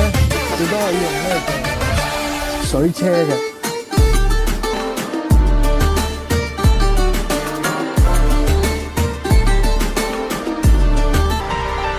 呢個咧佢就係好聰明啊！點樣咧？個底下個河道有水流噶嘛？嗰個水流咧，佢係做個有個水車，變咗一種動力。然後呢啲又叫動力，就就推動呢個泵。咁呢個泵咧就於是將啲水咧就帶上邊嚟啊。所以咧佢係嗰個完全唔需要喺外邊。我哋而家有用電啦，當然啦。咁佢係利用個水力。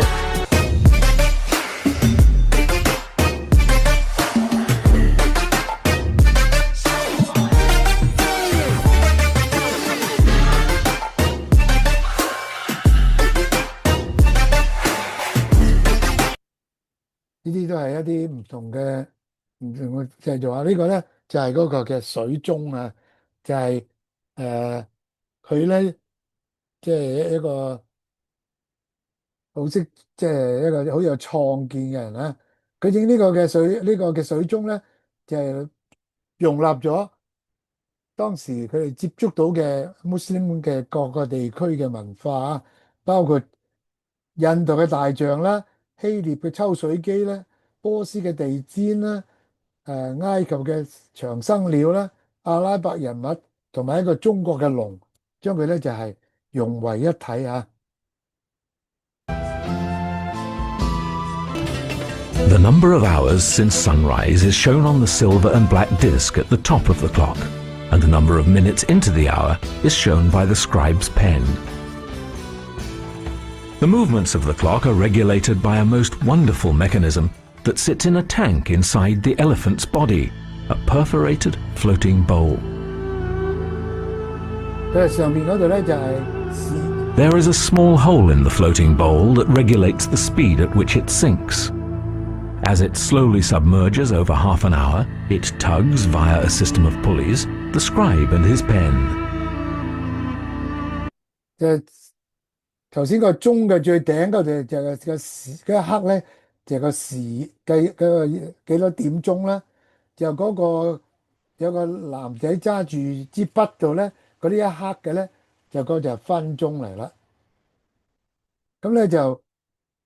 個象個肚裏邊咧就有一個兜，就有個窿嘅。咁咧就拉住條繩，佢就慢慢啲水咧就入落呢個兜度咧。咁就於是慢慢就會扯低嗰條繩啦。到佢咧如果滿咗之後咧，佢就會扯咗條線，咁就引發一連串嘅運動啦。When it is completely submerged, the bowl quickly tilts, sinks, and triggers a more dramatic sequence of events. 就會上邊嗰一個波， Inside the cupola at the top of the clock, a channel of balls is tilted so that a stopper is lifted to allow one to fall, hitting a fan that turns the phoenix.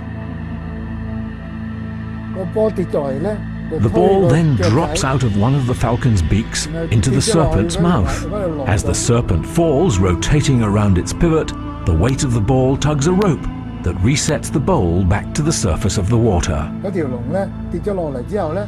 佢 The 就拉 ball 動 drops 嗰個 again 鈴 into a vase that triggers the mahout's mallet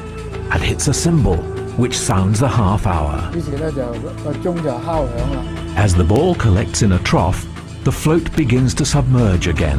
and the whole process repeats itself with subtle adjustments for the second half of the hour. 於是咧嗰個桶又再咧回復翻原狀。 This ingenious device is the work of Badi al-Zaman Abdul Ez ibn Ismail ibn al-Razaz al-Jazari, who was a Muslim engineer who lived north of Baghdad under the Ayyubi dynasty, shortly after Saladin the Magnificent. 對呢個啊，或者最後睇呢段短片啊。 Over 1,000 years ago, 3 orphaned brothers in the house of Wisdom Grove. Soon, they gained respect and fame Hey, Dad, for go their on, clever party, yeah. devices. The people came.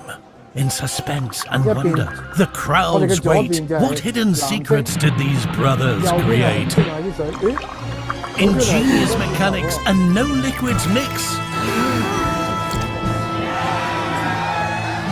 This was the science of tricks. Discover these inventions and many others from the Banu Musa brothers. Banu Musa and the Science of Tricks. 呢個嘅 Musa 兄弟，包括頭先嗰個弗拉子密都係佢其中一個兄弟嚟㗎。就佢哋嘅數學咧就好叻咧，亦都好鬼靈精，中意咧就玩一啲嘅把戲啊咁樣樣嘅。咁好啦，我哋要時間唔夠啊，所以就講下建築啊。建築其實有好多嘢可以講嘅。咁咧就本來嚟講咧，木姓咧最早嘅清真寺咧就喺由麥加遷咗麥地那之後咧，麥地那之後就起第一座清真寺咧，就係一個好樸素、好簡樸嘅清真寺嚟，就係用一啲嘅當時嘅棗樹幹咧蓋搭一啲嘅樹葉咧而成嘅。咁咧就最主要咧就係個庭院啦，同埋有啲樹幹，同埋有屋頂嘅咁三樣嘢嘅啫。咁你呢個咧就係一個非常之樸實嘅建築嚟嘅。呢個亦都係伊斯蘭所鼓勵嘅。咁咧你創造一個空間嚇，咁你就等我哋嚟到去做禮拜。咁但係咧，隨住呢個嘅伊斯蘭一路發展之後咧，就接觸到好多其他嘅文化，所以咧亦都吸納咗咧其他文化嘅嗰啲嘅建築嘅，包括咧就係羅馬拜占庭嘅圓頂啦，或者呢個嘅波斯帝國嘅拱形嘅伊曼咧，你睇到呢個門口啊，凹咗落去嗰個咁樣嘅形狀咧，或者花園咧。又或者咧呢個薩珊王朝，即係波斯啊嘅嗰個建築嘅嗰啲馬蹄形啊、啲柱啊咁樣樣，咁呢啲咧都係誒一啲新嘅誒文化嚟。咁咧就一個比較奢華嘅建築啊，就包括咧就阿罕布拉宮同埋咧呢個嘅泰姬陵啊。咁喺伊斯蘭建築咧嘅特色咧就包括嗰個幾何圖形啦，咁啊仲有咧就佢嘅書法啦，同埋咧就拱門啦，同埋圓頂啦，嘅庭院啦、宣禮塔啦嚇，呢啲咧都係伊斯蘭建築嘅一啲特色嚟嘅。咁仲有咧就係、當你入到一個伊斯蘭清真寺嘅禮拜殿咧，都有一個好似牆裏邊凹咗落去嘅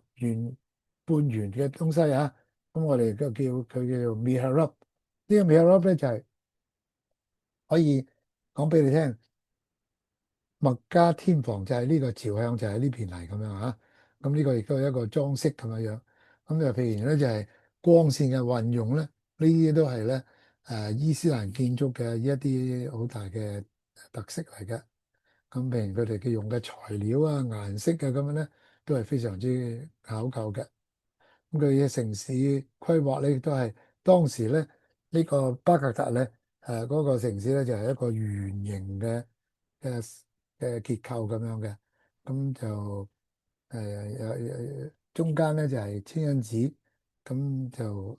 周圍咧就圍住呢個外城牆啦咁樣。有咁就譬如以西班牙嚟講咧，呢個科爾多瓦咧就當時係呢個西班牙首府啦。咁咧就有數百座清真寺同埋公共浴室，誒、數十座圖書館。咁日落咗之後咧，就有有油燈燃嗰啲路燈嚇，有路燈，亦都呢個路鋪咗路嘅。咁咧就每日咧就有人去清潔嘅，咁咧就有人收集垃圾等等啊。喺當時嚟講咧，倫敦同期咧同巴黎大概係2萬5到人口啦，而咧當時呢個科爾多瓦咧係有100萬，咁所以咧就當時係相當之繁盛啊。咁藝術嗰度咧，我諗我哋冇時間講啦嚇。呢啲就係呢啲阿拉伯文書法啦，好多時候我哋即係一個裝飾啊，或者喺一啲書籍或者喺啲牆壁上邊啊咁啦嚇。喺家居生活方面咧，就係由於咧我哋注重個人衞生咧，所以咧就喺好早期咧，我哋都每日咧都話禮拜之前要清潔啊咁樣。咁所以變咗伊斯蘭教咧就係注重衞生，相對喺嗰個年代啦，即係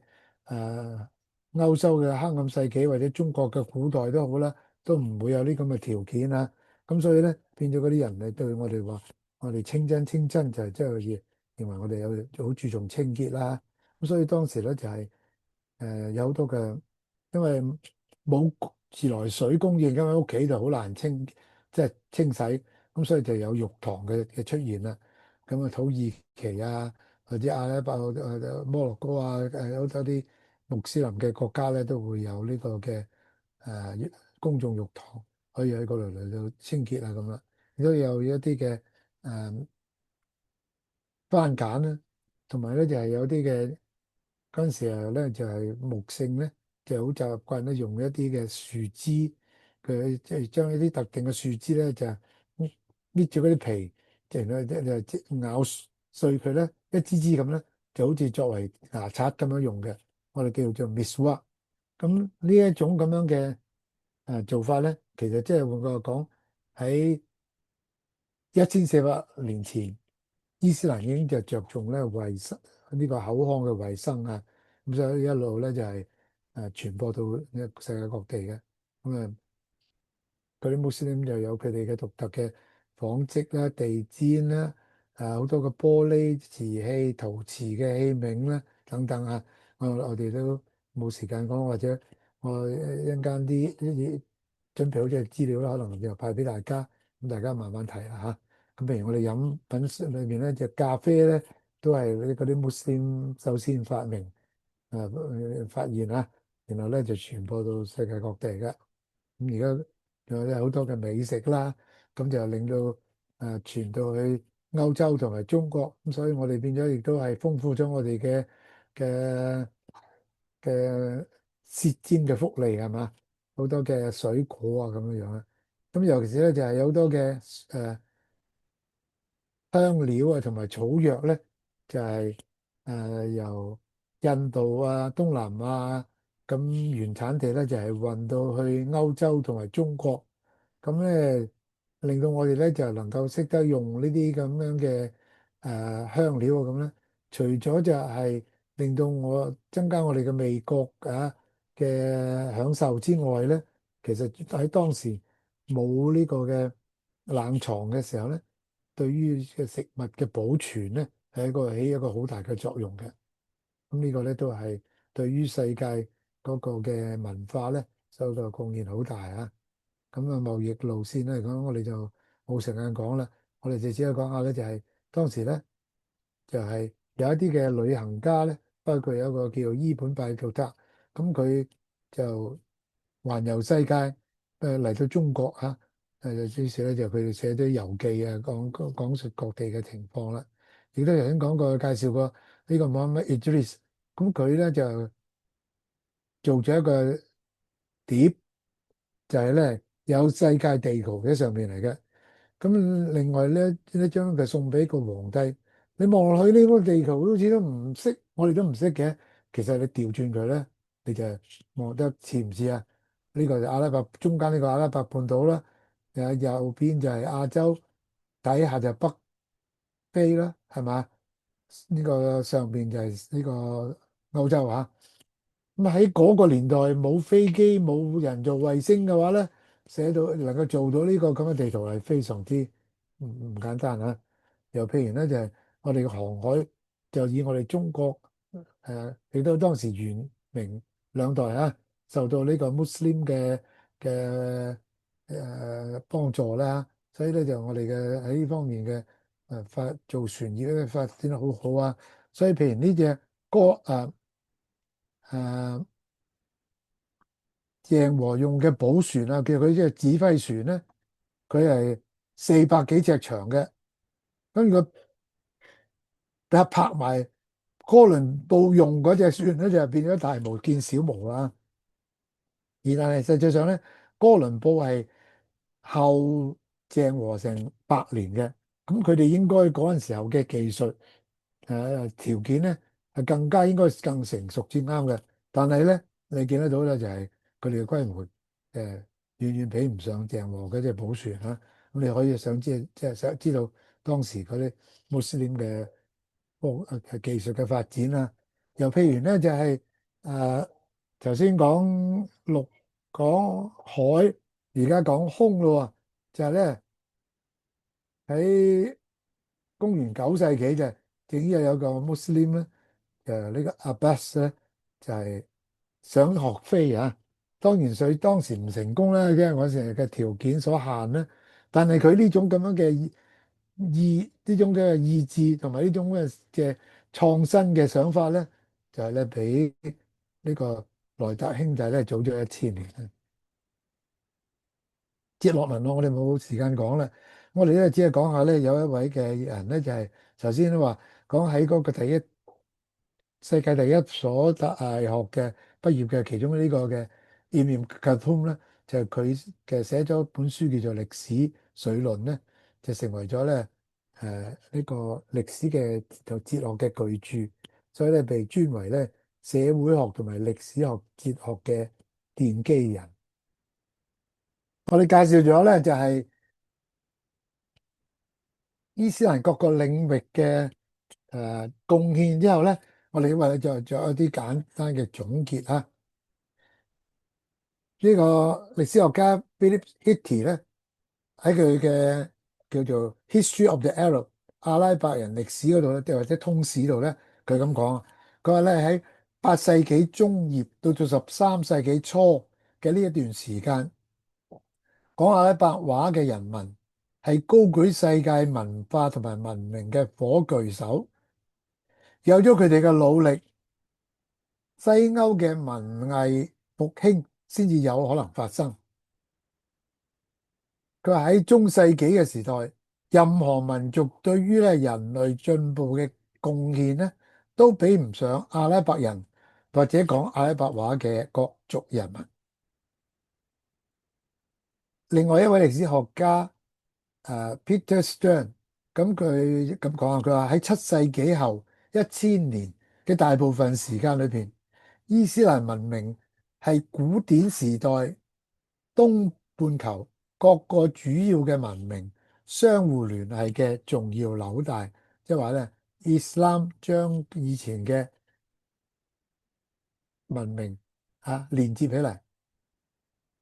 咁仲有我哋介紹一位咧，就係好成功嘅女強人啦。咁佢叫做 Fiona，佢咧就曾經咧係惠普嘅董事總經理啊，兼咧就行政總裁。咁佢就修歷史嘅，佢6年咧被美國財星雜誌咧評為美國商界最有影響力嘅女士。喺911事件，美國911事件發生2星期之後咧，佢哋嘅公司咧就開咗一個研討會，就所有嘅嗰啲嘅領導咧都雲集。咁啊，董事總經理咧兼 CEO 咧嘅 Fiona 當時咧就發表一個題為領導質素嘅一篇嘅演辭。咁佢咁講啊，呢樣我係節錄咗一部分啊。咁佢最結尾嘅時候咧，佢就講咗個古仔嘅。佢話從前曾經有一個世界最偉大嘅文明，佢所產生嘅超級大國版圖伸延到多個海洋，北臨冰封嘅雪地，南及熱帶嘅沙漠，國民千萬計，包括不同嘅信仰同埋種族嘅語言，為當代絕大多數部分嘅地區嘅通用語，充當不同地域嘅人民嘅橋梁，軍事保護，造就史無前例嘅天下太平、國泰民安。商業貿易遍及拉丁美洲到中國，以及期間嘅各個地域。佢嘅創新力驅動，令到建築師嘅設計挑戰地心吸力，數學家創設嘅代數同埋運算法，為建造電腦同埋加密技術創造條件。醫生研發疾病嘅治療方法，天文學家觀測天空，替群星命名，為太空探險鋪路。當其他嘅國家害怕不同嘅想法嘅時候，呢個文明茁壯於不同思維上。當其他文明要審查知識，並且威脅要將佢哋消滅嘅時候，呢個文明卻保留咗呢啲知識，並且傳遞到去其他嘅民族。今日嘅西方文明分享咗佢哋不少嘅特徵。我以上所指嘅就係由西元800年到1600年嘅伊斯蘭文明。雖然我哋一般不視呢個異邦嘅文明對我哋嘅恩惠，但係佢俾咗我哋嘅貢獻已經成為咗我哋嘅傳統。例如，如果冇阿拉伯數學家嘅貢獻，今日嘅科技嘅發展唔能夠成事。偉大嘅領袖，例如蘇萊曼 Sulaiman the Magnificent 蘇萊曼大帝，俾我哋展示咗一個包容同埋愛民領袖嘅風範。或者我哋可以從蘇拉曼大帝身上學到嘅教訓，就係佢讓受統治嘅各種各樣嘅人民，包括伊斯蘭教、基督教、猶太教傳統嘅人民，能夠各自發揮所長。呢種開明嘅領導，能夠將各地文化加以哺育、承傳同埋發展，促成呢種文明嘅多元化，導致800年嘅文明發達同埋繁榮。呢個咧就係 Fiona 佢作為一個嘅偉大領袖啊，佢講領袖嘅質素，咁於是咧佢就講蘇拉曼大帝，從而咧佢有一個提到咧就係話伊斯蘭文明點樣咧就係為今日呢個嘅文明咧就作出嘅貢獻啦。咁呢個我相信咧就係佢係一個嘅佢唔係一個穆斯林。佢係一個美國嘅一個嘅商家嚟，係嘛？咁佢嘅最主要就係講生意嘅啫嘛。一個生意人，雖然咧就佢讀過歷史，有一啲嘅歷史嘅內涵，識得去了解歷史嘅發展啊。咁但係咧，佢喺當時嚟講，其實當年當911發生嘅時候，美國嘅人咧對伊斯蘭教嗰個嘅誤解非常之深嚇，佢對佢哋嘅嗰個嘅睇法都係好負面嘅。貝安娜喺當時嚟講力排眾議嚇，將佢嘅睇法表達呢個一方面咧，亦都睇到佢嘅勇氣嚇，亦都睇到佢一個個人嘅嗰個嘅識見。另外咧就係美國嘅前總統尼克遜啊，喺佢嘅著作喺個回憶嗰度咧，佢話找住時機嗰度咧，佢都講到，佢話咧，當歐洲文藝復興時期嘅偉人將佢哋嘅知識嘅邊界咧前往開拓嘅時候，佢哋所以能夠咧眼光睇得咁遠咧，就係因為佢哋站喺穆斯林世界巨人嘅肩膊上。即係話，換句話講，當時嗰啲歐洲文藝復興嘅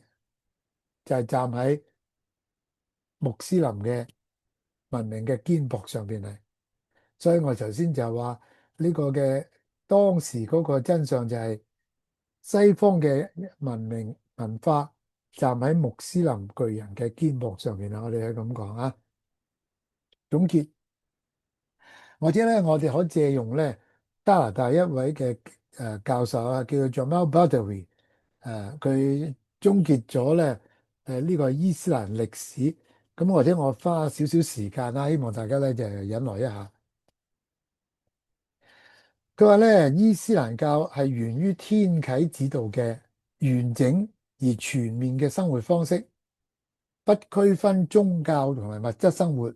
重點係人類。因為人類係一個嘅精神、智力同埋肉體嘅整合體，所以伊斯蘭教照顧人類各個方面嘅需要。呢種生活方式反映喺伊斯蘭教度嘅我哋對於學習啦、科學啦、人類嘅進步嘅態度上邊啦。古蘭經不斷敦促人類要思考、要學習、觀察、探究真主為人類創造嘅恩惠，以履行人類喺地面上嘅託管者嘅角色。喺歷史同埋實踐嘅層面，我哋見證咗伊斯蘭教教義所引發嘅繁榮文明點樣喺近600年之內咧，主宰住科學界同埋學術界，並喺接落嚟嘅數十年中繼續咧發揮重大嘅貢獻。佢充當咗過去同埋現在嘅橋梁，保存咗古老嘅學問，使到佢作重大嘅增益，並為歐洲嘅文藝復興鋪平道路。如果冇咗呢個關鍵嘅因素，現代嘅科技同發展將永遠唔會出現得咁快脆。呢種受古蘭經啟發嘅對學習嘅極大興趣，只能夠與寬容嘅態度相匹配。呢種寬容不僅承認同埋鼓勵穆斯林學者，亦都承認其他學者，無論佢哋嘅種族背景、宗教信仰係乜嘢。世界從未見過類似咁寬容、正義、進步同埋合作、造福人群嘅呢啲嘅榜樣。當然，人為嘅錯誤係可以發現嘅，人嘅缺點係可以指出嘅。然而，主要嘅問題仍然存在。喺內部問題同埋外部嘅入侵嘅情況下，伊斯蘭文明以閃電般嘅速度崛起，並且如此長嘅時間裏邊持續發展。主要推動力係乜嘢？答案只有一個，就係古蘭經。而一個問題仍然未曾解答嘅就係，如果呢啲教義係能夠成功地實施幾個世紀，咁為乜嘢嗰啲穆斯林文明喺歐洲同黑暗時代度醒覺之後，呢啲穆斯林文明開始退化呢？為乜嘢今日嘅穆斯林唔係好似以前咁進步呢？甚至不如人呢？咁呢啲唔係軟弱嘅表現嚟咩？肯定係嘅。然而呢啲係穆斯林嘅軟弱，而唔係伊斯蘭嘅軟弱。雖然外部嘅問題同埋入侵可以解釋部分嘅原因，但係其實穆斯林內部嘅弱點同埋對信仰嘅忠誠度嘅減弱，可能先至係嗰個嘅佢哋衰弱嘅主因嚟。理想嘅文明需要有兩個因素，一就係上主嘅引導，俾佢哋一個堅實嘅基礎，一個激勵同埋一個框架。反過嚟，又俾進步一個方向感同埋道德取向。其次，努力工作、創造力同埋活力，不僅僅係一廂情願，或者咧就係吹噓過去嘅輝煌。一個沒有上主指引嘅文明咧，可能會因為努力而繁榮。然而啊，缺乏堅定嘅信仰同埋道德基礎，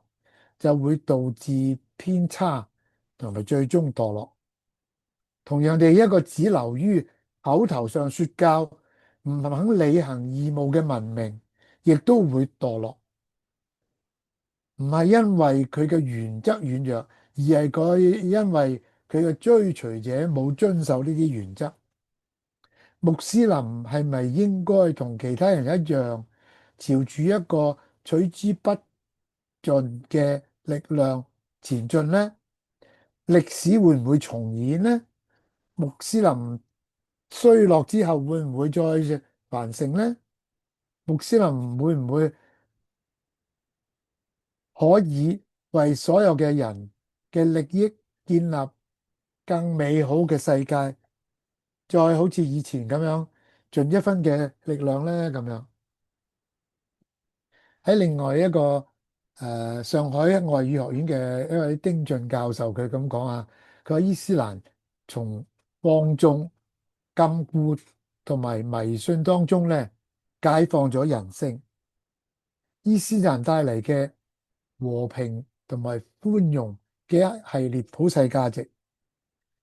追隨公正、和諧同埋宇宙秩序同埋社會秩序。伊斯蘭尊重人權，關注人類嘅福祉，提升女性嘅地位，解放奴隸，強調種族平等，反對種族歧視，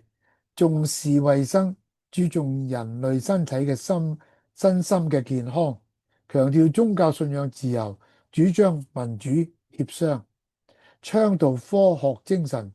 鼓勵探索宇宙奧秘。呢啲咧都係伊斯蘭嘅一個嘅光輝燦爛嘅一啲嘅閃光點啦，可以咁講。就係伊斯蘭文明喺各個領域取得嘅突出嘅成就，為人類文明發展同埋進步做咗巨大嘅貢獻。所以呢成就嘅取得，無不得益於伊斯蘭教嘅激勵同埋指導，而對伊斯蘭精神嘅偏離甚至遠離，就導致咗穆斯林嘅沒落或者落後。只要咧穆斯林回歸伊斯蘭，準確地把握伊斯蘭嘅真精神，依然咧係會創造出更輝煌嘅文明，從而咧對世界同埋人類做出更大嘅貢獻。呢個咧就係啊丁教授佢喺一篇文章嗰度嘅一個結論啦。咁呢個咧我哋咧亦都可以借佢哋咧作為一個嘅結論。咁喺呢度咧就有一啲即係參考資料咁樣嘅。咁咧呢個就大致上咧就結束咗我